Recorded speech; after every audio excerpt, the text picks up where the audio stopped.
আসসালামু আলাইকুম ওয়া রাহমাতুল্লাহি ওয়া বারাকাতুহু।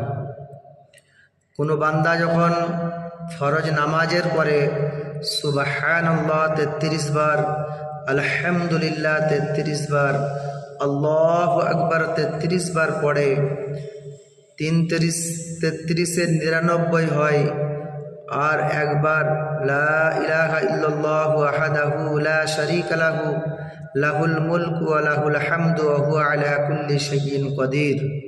প্রিয় হাবিব সাল্লাল্লাহু আলাইহি ওয়াসাল্লাম বলেন, গুফিরাত খাতায়াকুম ওয়া ইন কানাত মিথলু জাবাদুল বাহরি।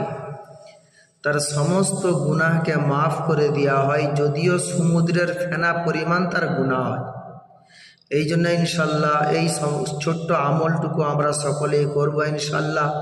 সেই সঙ্গে ভিডিওকে বেশি বেশি করে শেয়ার করে দেবো।